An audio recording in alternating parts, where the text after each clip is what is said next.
इस कहानी की शुरुआत होती है एक डांसिंग हॉल को दिखाते हुए, जिसको तुड़वा कर एक शॉपिंग मॉल बनाने का प्लान किया जा रहा था। और आज यहाँ पर एक पैरानॉर्मल इन्वेस्टिगेटर औरत को बुलाया होता है, जो भूतों आत्माओं को भगाने में माहिर होती है। वो अपनी ताकतों से बाहर ही खड़े होकर इस डांसिंग हॉल से एक लड़की की आत्मा को भगाने की कोशिश कर रही थी। उस लड़की का नाम मैरी था, जो यहाँ पर डांसर हुआ करती थी और पिछले कई सालों से उसकी आत्मा यहाँ फंसी हुई है, और वही है जो इस जगह को तोड़ने यहाँ पर काम शुरू होने नहीं देती। पैरानॉर्मल इन्वेस्टिगेटर अब खुद बाहर ही खड़े होकर अपनी आत्मा को अंदर भेजती है, पर तभी पीछे से मैरी की आत्मा आकर उसका गला पकड़ लेती है, जिससे वो काफी जख्मी हो गई। अब इस चीज का एहसास बाहर खड़ी औरत को भी हो रहा था। ये देखकर यहाँ पर मजदूर जो तोड़फोड़ का काम कर रहे थे और इस बिल्डिंग का डीलर बहुत डर जाते हैं, फौरन यहाँ से भाग निकलते हैं। यहाँ पता चलता है कि ये चौथा ग्रुप है जो अपने मिशन में नाकाम रहा। इस डांसर डांसिंग मैरी की आत्मा को नहीं भगा पाया। एक कंस्ट्रक्शन कंपनी है जो कब से ही काम करना चाह रही है, पर कर नहीं पा रही है। ये कंपनी बिल्डिंग्स को तोड़फोड़ करने गिराने का काम करती थी और उसे नई सिरे से बनाने का। इसके बाद हम एक लड़के केंजी को देखते हैं, जो उस कंस्ट्रक्शन कंपनी में ही जॉब करता था। उसके ऑफिस में हर जगह डांसिंग मैरी की ही बातें चल रही थी। आज जब वो खाना खा रहा था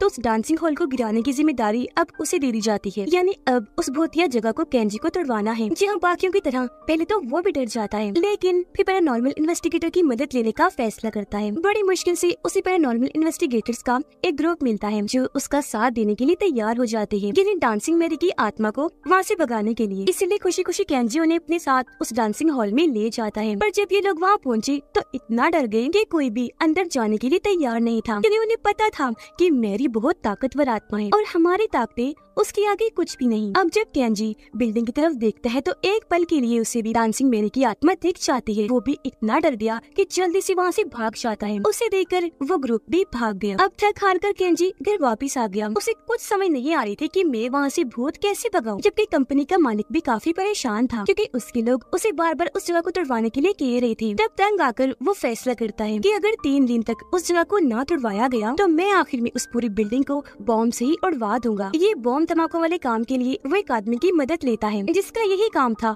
और वो आदमी काफी खतरनाक था। अब जब केंजी होटल में बैठकर खाना खा रहा था तो वो कुछ लड़कियों की बातें सुन लेता है। वो एक स्टूडेंट की बात कर रही थी जो एक पैरानॉर्मल इन्वेस्टिगेटर थी, जिसका नाम युगी था। उसकी ताकतें थी कि वो भूतों को देख सकती थी, उनसे बात कर सकती थी और भूतों की आत्माओं को सुकून दिला सकती थी। इसके अलावा उसके पास कुछ और ताकतें थी जो बेहद कमाल थी। ये बातें सुनकर केंजी फौरन उन लड़कियों के पास जाता है, कहने लगा कि प्लीज इस लड़की के घर का पता मुझे दे दो, मुझे इसकी मदद चाहिए, मैं बेहद परेशान हूँ। जिसके लिए वो लड़कियाँ मान गई और अब केंजी उसके घर का पता लेकर फौरन निकल जाता है। युगी के घर जब वो पहुंचा दरवाजा खुला था। आवाज लगाने पर जब अंदर से कोई ना आया तो केंजी अंदर घुस गया, जहाँ उसे युगी बहुत ही बुरी हालत में मिलती है। उसने हाथ में चाकू पकड़ रखा था, क्योंकि अपनी कलाई काट ली थी। बुरी तरह बेहोश पड़ी थी, जिससे हम जान पाए कि अपनी जिंदगी से तंग है। इसीलिए उसने अपनी जान लेने की कोशिश की। ये देखकर वो इतना डर गया कि बेकाबू होकर वहीं गिर जाता है, पर खुद को संभाल कर युगी को फौरन हॉस्पिटल लेकर जाता है, जिससे उसकी जान बच गई। पर वो भी घर नहीं जाता,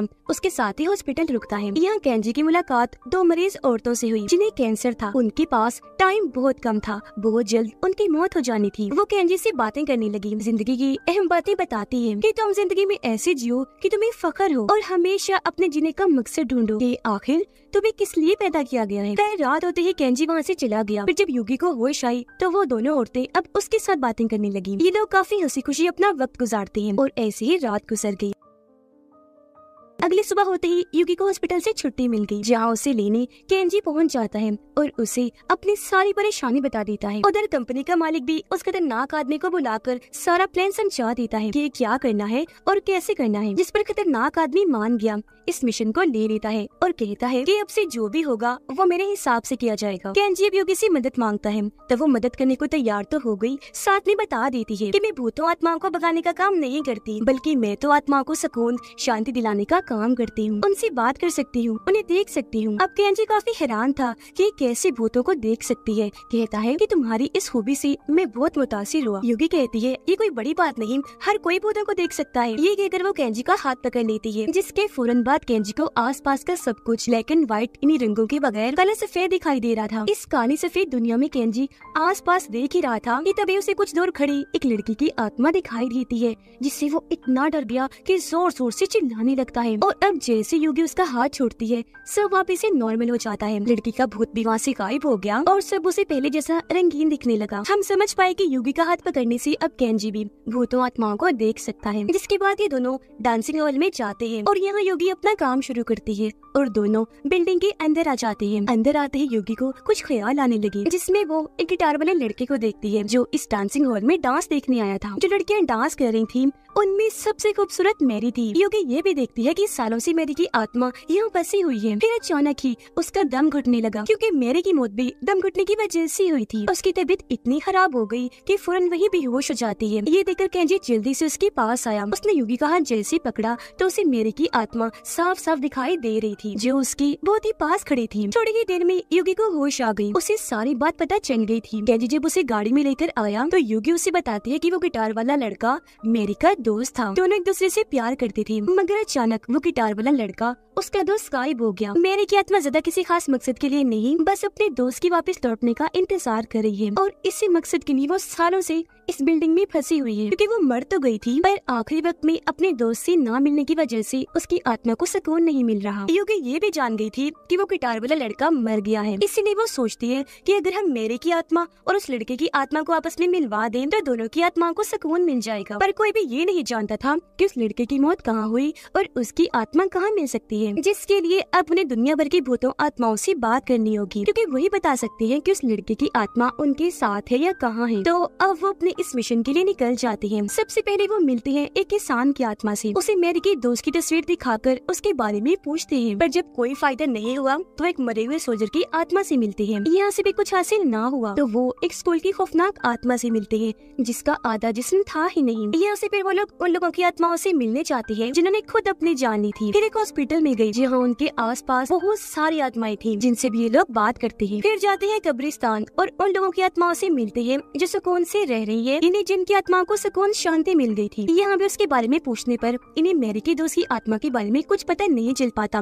किसी ने भी उसे नहीं देखा था। सारी जगहों से नाकाम होने के बाद वो वापस अपनी गाड़ी की तरफ आने लगी जहाँ कुछ गुंडे उनकी गाड़ी को लूट रहे थे। केंजी फौरन भागकर गाड़ी की तरफ गया। गुंडों को रोकने की कोशिश करता है पर वो उल्टा उसका ही मजाक बनाकर उसे पीटने लगती है। ये देखकर युगी को अपना पुराना वक्त याद आने लगा जहाँ उसे भी स्कूल में ऐसे ही तंग किया जाता था। उसे इतना परेशान किया जाता था कि वो अपनी जिंदगी से तंग आ चुकी थी। इसीलिए उसने कलाई काट कर अपनी जान लेने की कोशिश की। अब पुरानी बातें सोचकर युगी के सर में दर्द होने लगा। वो परेशान थी इसीलिए उसकी ताकतें आउट ऑफ कंट्रोल हो जाती है। उसकी तबीयत भी खराब होने लगी। ये ताकतें फैलते फैलते उन लड़कों तक भी चली गई। इसीलिए वो केंजी को छोड़कर आपस में ही लड़ने लगे, एक दूसरे को ही चाकू से मारने लगते हैं। बचे हुए गुंडे ये देखकर बहुत डर जाते हैं, फौरन वहाँ से भाग गए और युगी भी बेहोश हो जाती है। अब पता चला कि स्कूल में परेशान होने की वजह से युगी ने स्कूल छोड़ दिया। होश में आने पर वो अपनी ये बात केंजी को भी बताती है पर तभी सामने उसे एक बाइकर की आत्मा दिखाई देती है जो हेलमेट पहनकर वहाँ बैठा हुआ था। युगी उसके पास जाकर मैरी के दोस्त की आत्मा के बारे में पूछती है। तब यहाँ खुशकिस्मती से वो बाइकर एक तरफ इशारा करके बता देता है कि उसकी आत्मा वहाँ है, जिससे ये दोनों खुश हो गई कि शुक्र है हम आखिरकार सही आत्मा से मिल ही लिए। अब ये दोनों उस बाइकर की आत्मा के बताए हुए रास्ते पर निकल जाते हैं। इन्हें रात हो गई और ये एक अजीब सी अंधेरी जगह पर पहुंचते हैं। वहाँ एक बिल्डिंग थी जिसके अंदर ये लोग चले जाते हैं। अंदर इन्हें 3 लोगों की आत्माएं दिखाई देती है जिनको ये पता नहीं था कि हम मर चुके हैं। युगी उन्हें मैरी की दोस्त की तस्वीर दिखाकर उसकी आत्मा के बारे में पूछती है तो वो बताते हैं कि इसे तो हमारे बॉस ने ताइवान भेज दिया था क्योंकि इसके सर पर बहुत सारा कर्ज था। ये बताने के बाद वो आत्माएं युगी के साथ बदतमीजी करने लगी जहाँ केंजी उन्हें बता ही देता है कि तुम आत्माएं हो तो ये कैसी हरकतें कर रहे हो, तुम तो मर चुके हो। ये सुनते ही आत्माएं गुस्से से चिढ़ जाती हैं। अपनी जेब से चाकू निकालकर उन्हें मारने के लिए आगे बढ़ती हैं और ये लोग जल्दी से वहाँ से भागकर अपनी जान बचा ही लेते हैं। लेकिन हड़बड़ी में दोनों का पैर फिसल गया, ये नीचे गिर गई। तब एक दूसरी आत्मा युगी को खींचकर अपने साथ ले जाती है। जब केंजी उस जगह पर जाकर देखता है तो उसे पता चला कि ये एक बेघर आदमी की आत्मा थी जो अब इनसे बातें करने लगा। बताता है कि मेरी मौत नींद में ही हो गई थी। आत्मा को जब पता चला कि केंजी उस कंस्ट्रक्शन कंपनी में काम करता है तो उसे बहुत गुस्सा आ जाता है। वो चिढ़ गया, जोर से चिल्लाने लगा। दरअसल हुआ यूँ था कि ये बेघर आदमी और इसके दोस्त उस डांसिंग हॉल के पास बड़ी आराम से रह रहे थे, पर केंजी की कंपनी ने उन सबको वहाँ से भगा दिया और उनके रहने का जरिया छीन लिया, जिससे ये बात साबित हुई कि कहीं न कहीं इस आदमी की मौत केंजी की कंपनी की वजह से हुई। इस बात से आदमी दुखी होकर रोने लगा। फिर उन दोनों को अपनी लाश भी दिखाता है, जो अब स्केलेटन इन्हें ढांचा बनकर गल सड़ रही थी और आत्मा यहाँ भटक रही थी। आदमी कहता है कि मुझे सुकून चाहिए, अगर मेरे लिए कोई दुआ करेगा तो मेरी आत्मा को सुकून मिल जाएगा। ये सुनते ही केंजी और युगी हाथ उठाकर उसके शांति सुकून के लिए दुआ करते हैं, जिससे थोड़ी ही देर बाद उसकी आत्मा चमकने लगी, मतलब उसे सुकून मिल गया था। अब ये गायब होने वाला था, मगर उससे पहले उन दोनों को एक महल के बारे में बताता है, जहाँ पर कर्ट्स वाली एक आत्मा है जो मैरी के दोस्त की आत्मा को ढूंढने में इनकी मदद कर सकती थी। इसके फौरन बाद ये दोनों उस महल के लिए निकल गयी। अंदर जब ये आए तो इनकी मुलाकात कर्ट्स वाली आत्मा से होती है। इसका ये नाम इसलिए था क्योंकि उसके जिस्म पर कई जगह हथियार और खंजर घुसे हुए थे, तो ढेर सारे कर्ट्स थे। ये आदमी केंजी, युगी और इनके मिशन के बारे में पहले से ही जानता था और इसे ये भी पता चल गया था कि इन दोनों ने बेघर आदमी की आत्मा को सुकून दिलवाया है। वो आदमी खड़ा हुआ बताता है कि हाँ, मैं तुम्हारी मदद करूंगा मैरी की दोस्त की आत्मा को ढूंढने के लिए, जिसकी आत्मा को इस वक्त ताइवान में कुछ गुंडों की आत्मा ने पकड़ा हुआ है। जिसके बाद ये तीनों ताइवान जाने के लिए प्लेन में बैठ जाते हैं। प्लेन से उतरने की बात भी बाजार में चल रही थी, तो वो आदमी अपनी कहानी बताता है। हमें पता चला कि ये गुंडों का बॉस था, पर एक दिन एक दूसरे ग्रुप के बॉस ने इसके लोगों को अपनी तरफ कर लिया था और इसको सभी लोगों ने मिलकर बहुत सारे खंजर और चाकू दे मारे, जिससे वहीं उसकी मौत हो गई। जिसके बाद ये दोनों पहुंच जाते हैं मेरे की दोस्त की आत्मा के ठिकाने पर, जहाँ उसे गुंडों की आत्मा ने पकड़ के कैद किया हुआ था। ये आदमी जब आगे बढ़ा तो दरवाजे पर 3 गुंडे खड़े थे। उन्हें देखते ही वो दौड़ा और अपने जिस्म से खंजर निकालकर उन पर हमला कर देता है। एक के पेट में घुसा देता है, एक की गर्दन काट देता है और एक का चेहरा ही काट के रख देता है। अब रास्ता साफ हो गया था, इसलिए ये लोग आगे बढ़े और एक काफी बड़े गोदाम में आ जाते हैं, जहाँ पर गुंडों की बहुत सारी आत्माएं थी जो अब इनकी तरफ बढ़ने लगी। युगी उनसे उस आत्मा के बारे में पूछती है, पर वो कोई जवाब नहीं देती। ये लोग ऐसे काबू आने वाले नहीं थे, तो उनसे भिड़ने का प्लान बनाता है कर्ट्स वाला आदमी। वो अपने जिस्म से खंजर और चाकू निकाल कर उनसे लड़ने लगा। जो भी आगे बढ़ रहा था वो उन्हें काट कर बुरा हाल कर देता है और वह उन आत्माओं का ढेर लग गया। इस बीच फायदा उठाकर केंजी और युगी वहाँ से निकले और मैरी के दोस्त की आत्मा को ढूंढने लगते हैं, लेकिन रास्ते में एक गुंडे की आत्मा आकर उन्हें डरा देती है। फिर एक चीज मारकर केंजी पर वो हमला कर देता है, पर तब यहाँ कर्ट्स वाला आदमी आकर इन्हें बचाता है। वो उस आत्मा से दोनों को छुड़वाकर उसे बहुत बुरा पीटता है। एक आत्मा उसे आकर रोकने लगी, लेकिन वो उसका हाथ ही पकड़ के काट देता है। जब वो इन सब की पिटाई कर रहा था तो उसे याद आता है ये तो उसी गैंग के गुंडे हैं जिन्होंने मुझ पर हमला किया था और इतनी बुरी मौत दी थी, जिसमें मेरे लोग भी शामिल हैं। ये जानकर उसे और गुस्सा आने लगा और अब वो अपना बदला लेने का ठान लेता है। वो बहुत जोश में आकर सभी आत्माओं को मारकर ढेर कर देता है और वहाँ हर तरफ आत्माओं की लाशें ही नजर आती है। उधर केंजी और युगी को आखिरकार वो मिल ही जाता है,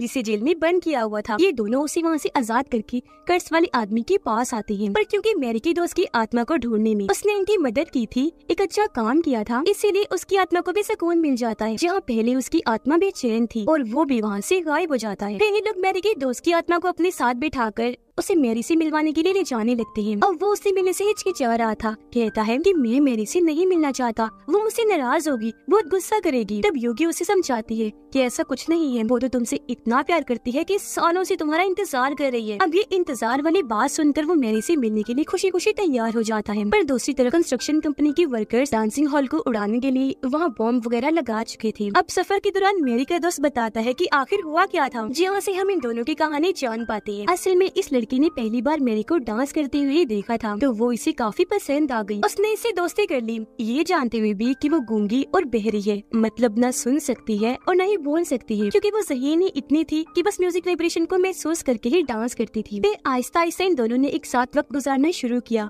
और इन्हें प्यार हो गया। इसने मैरी से वादा किया था कि हम शादी करके एक हो जाएंगे और मैं जिंदगी भर तुम्हारा साथ निभाऊंगा, तुम्हें एक अच्छी खुशियों वाली जिंदगी दूंगा। वो फिर एक घर खरीदता है, जिसे मैरी को दिखाने वो ले जाता है। वो उसे बताता है कि आज रात मैं तुम्हें लेने आऊंगा, फिर हम शादी कर लेंगे और हमेशा यही रहेंगे, लेकिन शाम को आने से पहले मैंने एक बहुत जरूरी काम करना है, मैंने कुछ गुंडों से निपटना है। तब उसकी इस बात का जवाब मैंने लिख के देती है। कहती है कि मुझे तुम पर यकीन है और मैं हमेशा ही तुम्हारे आने का इंतजार करूंगी। ये कहकर वो गले लगी और उसका दोस्त निकल गया। वो जब गुंडों के पास आया तो उन्होंने इसे ताइवान भिजवाकर मरवा दिया। उधर मेरिका डांस शुरू होने से पहले ही उसका इनहेलर गुम हो गया। क्योंकि उसे दमा था तो सांस लेने में वो इनहेलर इस्तेमाल करती थी, पर वो ना मिलने पर मेरिका सांस उखड़ने लगा, उसका दम घुटने लगता है और इस तरह उसकी तड़प तड़प की मौत हो गई। अब उसकी मौत पर सबको इतना दुख हुआ कि उन्होंने इस डांसिंग हॉल को ही बंद करवा दिया, जिसके बाद मेरी की आत्मा यही रुककर हमेशा अपने दोस्त के वापस आने का इंतजार करती रहेगी। ये कहानी बताने के बाद उसका दोस्त भी मैरी से मिलने के लिए और बेचैन हो गया और गाड़ी की स्पीड बढ़वा देता है, पर इतनी स्पीड की वजह से पुलिस गाड़ी रुकवाने के लिए बीच में आ जाती है। अब क्योंकि मैरी का दोस्त जल्द से जल्द जाना चाहता था तो पुलिस की फजूल पूछताछ से बचने के लिए वो केंजी के जिस्म में घुस जाता है और उसके जिस्म को अपने हिसाब से कंट्रोल करने लगता है। उसकी आंखें एकदम डरावनी भूतिया हो गई थी और अब वो पुलिस को चकमा देकर फुल स्पीड में गाड़ी वहाँ से भगा लेता है। इससे युगी काफी डर गई, लेकिन तभी गाड़ी के सामने अचानक हॉस्पिटल वाली औरतें आ जाती है जिन्हें कैंसर था। वो गाड़ी भगाता गया और उन दोनों औरतों के अंदर से लेकर गुजर जाता है, पर उन्हें कुछ नहीं होता, जो देखकर युगी की होश उड़ गई कि ये तो जिंदा थी। असल में वो जिंदा नहीं, उसी हॉस्पिटल में मर गई थी क्योंकि उनके पास टाइम कम था और वो यहाँ युगी को आखिरी अलविदा कहने आई थी। वो खतरनाक आदमी भी बॉम्ब को फोड़ने के लिए वहाँ आ गया था। इससे पहले कि ऐसे करके वो डांसिंग हॉल को उड़ाते, वहाँ केंजी और युगी आ जाते हैं। अब केंजी जिसमें मैरी की दोस्त की आत्मा थी, वो ये तबाही रुकवाने के लिए आगे बढ़ा तो वो लोग उसे ही पकड़कर पीटने लगती हैं। इस बीच उसकी आत्मा केंजी के जिस्म से निकलकर डांसिंग हॉल की तरफ बढ़ने लगती है मैरी के पास जाने के लिए। वो तो बिल्डिंग के अंदर चला जाता है, पर वो सारे लोग केंजी को ही पकड़ लेते हैं और उसके हाथ से बॉम्ब का बटन दबाते हैं। अंदर उसके दोस्त को मैरी की आत्मा मिल गई। खुशी खुशी वो उसकी तरफ बढ़ने लगा, पर इससे पहले कि दोनों की आत्माएं एक साथ मिलती वहाँ लगे सारे बॉम्ब फटना शुरू हो जाते हैं और ये बिल्डिंग चुटकियों में ही तबाह बर्बाद होकर कई टुकड़ों में बढ़ जाती है। ये देखकर सारे लोग तो खुश थे, पर केंजी और युगी दुखी होकर रोने लगी क्योंकि उन दोनों के मिलने से पहले ही इन्होंने धमाका कर दिया और वो नहीं मिल पाए और इनकी मेहनत जाया हो गई, ये हार गए। इस वजह से केंजी को इतना गुस्सा आया कि वो अपने बॉस और वर्कर साथियों पर हमला करके उन्हें पीटने लगता है। काफी देर तक वो उनसे लड़ता रहा, पर तंग आकर खतरनाक आदमी के लोग उसे पीटने लगे, जिससे वो वहीं गिर गया और उसे शांत होना पड़ा। सारे लोग तो खुशी मनाकर वहाँ से चले जाते हैं, पर वहाँ सिर्फ बचते हैं तो केंजी और योगी, जो इस वजह से बहुत ज्यादा उदास थे। पर तभी उन्हें टूटे हुए मलबे के बीच मैरी और उसका दोस्त दिखाई देते हैं, जिनकी आत्माएं बिल्कुल ठीक थी और अब आखिरकार वो एक दूसरे के गले से लगकर मिल ही जाते हैं। ये देखकर दोनों की खुशी का कोई ठिकाना ही नहीं रहता, क्योंकि अपने मिशन इन दोनों की आत्माओं को मिलवाने में वो कामयाब हो गई थी। अब मैरी और उसकी दोस्त की आत्माएं भी चमकने लगी, क्योंकि उनको भी सुकून शांति मिल गई थी। इसीलिए वो देखते ही देखते वहाँ से गायब हो जाते हैं। अब यहाँ नोटिस करने वाली बात ये है कि केंजी ने उसका हाथ नहीं पकड़ा हुआ था, वो वैसे उन आत्माओं को देख पा रहा था, जिसका मतलब कि इस पूरे हादसे ने उसे भी भूतों आत्माओं को देखने, उनसे बात करने की ताकत दे दी है। यह योगी भी बहुत खुश थी और अब वो कभी भी खुद को खत्म करने और अपनी जान ना लेने का फैसला करती है, क्योंकि जिंदगी के बारे में उसकी सोच बदल चुकी थी। मिशन के पूरा होते ही उन दोनों के मिलते ही ये दोनों भी खुशी खुशी वहाँ से चले जाते हैं और इसी हैप्पी एंडिंग के साथ ही ये फिल्म इधर ही खत्म हो जाती है।